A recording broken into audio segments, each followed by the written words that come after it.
Damn, it's Ooh. getting tense. I'm Yeah. so excited.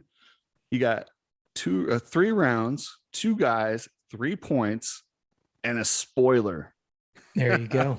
There you go. And let me break the spoiler down for you. Jeremy Martin and Justin Cooper are on the same team, so you'd think they're going to work together. There's no love lost. And nope. And then you've got Hunter, who can get in the mix and will absolutely help Jep. He's his teammate, his brother.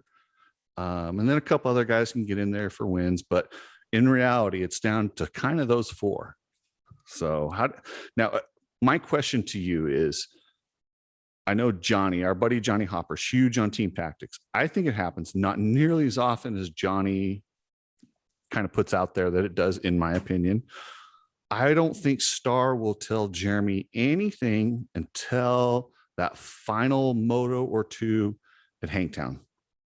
And then they'll say, hey, maybe you could just let Coop by or keep Jet behind you, one of the 2. That's it. Let me throw a wrench into that whole question. Does Jeremy think there's a chance he can go 450 at Star, or is there a chance he goes 450 with another team? Because if Jeremy's out there proving that he can bang bars with those top 3 guys, like you said, we know Jet's on fast track to Honda. The day Roxon retires, he's already got Roxon's spot. We know Hunter, I've heard some scuttlebutt. There's a couple of the bigger 450 programs that are looking at him. He can't go to Honda. There's just not going to be any room there because Sexton's not going anywhere soon. So Hunter's going to have to go to a different team color. And then brings in the musical chairs of 450. To your point, Jeremy is a freaking pit bull. You know, he reminds me of that statement, I don't like to win as much as I hate to lose, whether that comes from Bradshaw or whoever it may be. That's Jeremy Martin. So for him to take team tactics to say, we need you to let Coop win for the championship and for the team. And yet, if Jeremy doesn't have a slow, I mean, we know he's re-signed with Yamaha for Star Yamaha again next year, but you know how those musical chairs play. And we only tend to remember the last couple races. Is Jeremy going to say, hey, look, I beat those guys straight up all the way to the finish. I deserve a 450 ride, just like fill in the blank, a Lawrence or, Hunter, Jet, whatever. Because Jeremy's got to play this. He's got to play this chess game like the best of them. What do you think about that? I would love to see. I think he has to. I think you have to do that. Because if you don't do that, no, has to win. Jeremy Martin, he's probably going to win the rest out. Right. But you're saying Jeremy will lay down. He will help them. What he's going to do, and I would love to see this, is I think it might have been Whiskey. One of the interviews Bob Hanna did. Yeah. He said, listen, I wanted to go out there and I wanted to smoke these motherfuckers. Yeah.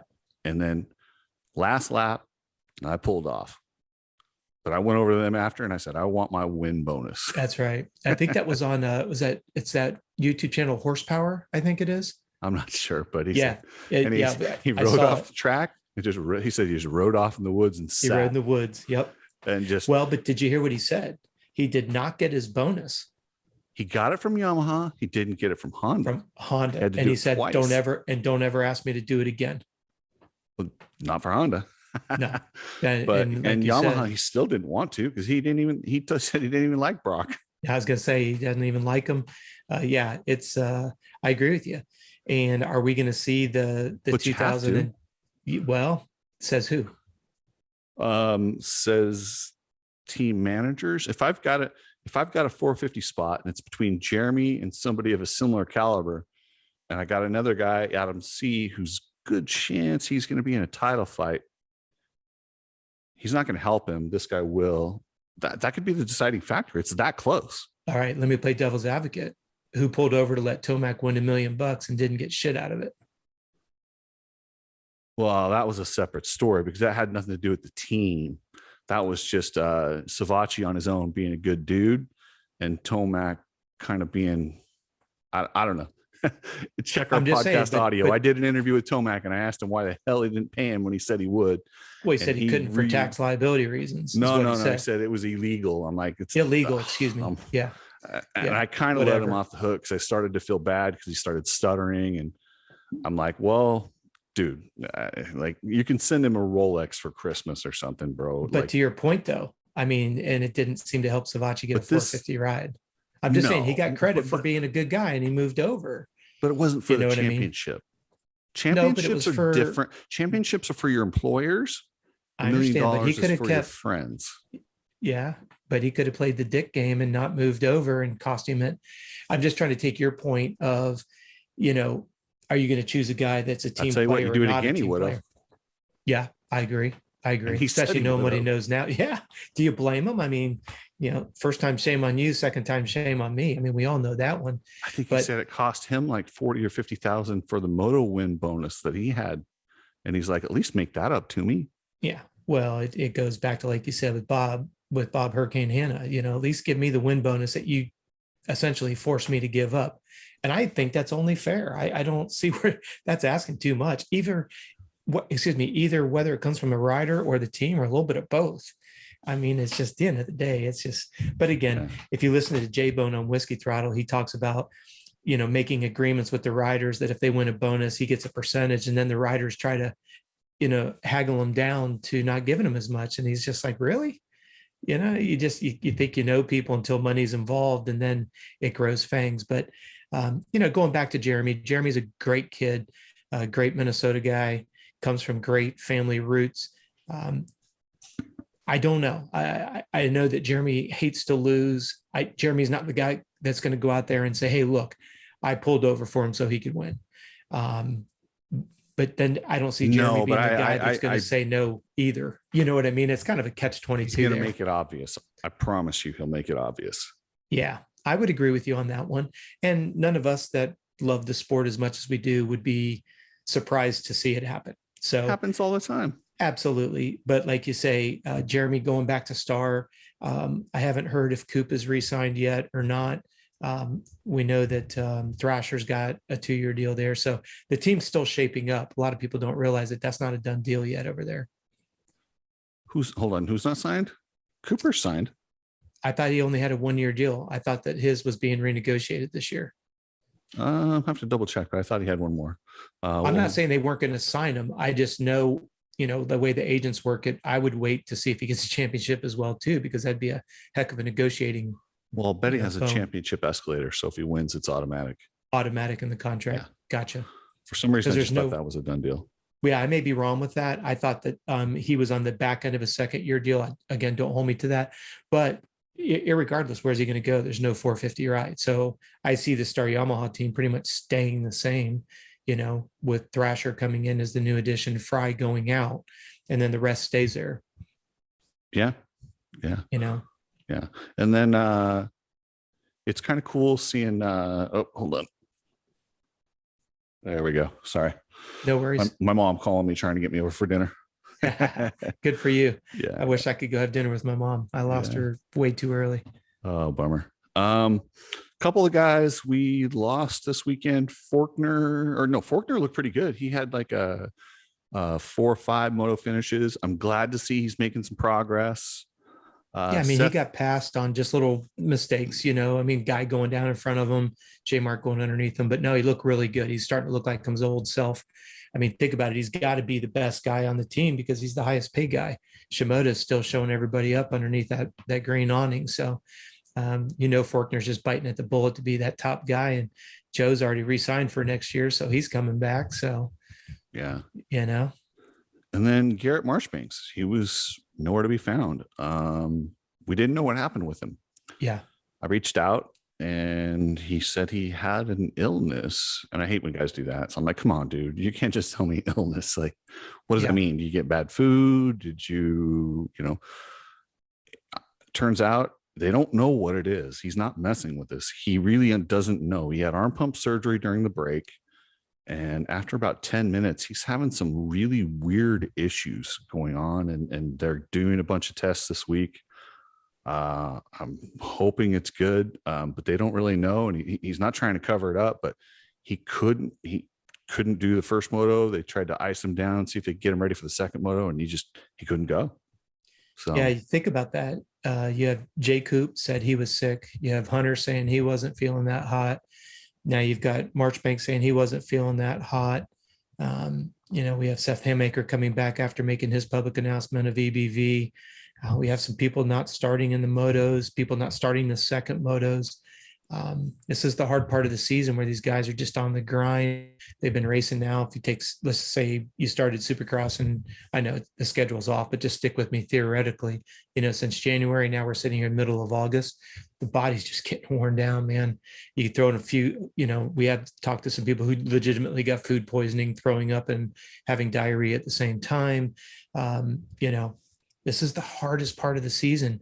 I mean, to listen to J Coop up there on that podium and just sounded like he was exhausted and raced as well as he did. And what an incredible contrast between that first moto where he just stamped it, and then J Mart stamped that second one. And I do have to agree with GL on the publication, or broadcast rather, whatever adjustments they made. And it was interesting to see J Mart when he came in. He's his manager or his mechanic guy. He's like, absolutely perfect. He's just like, yes, whatever adjustment they went, because not only did he nail the start.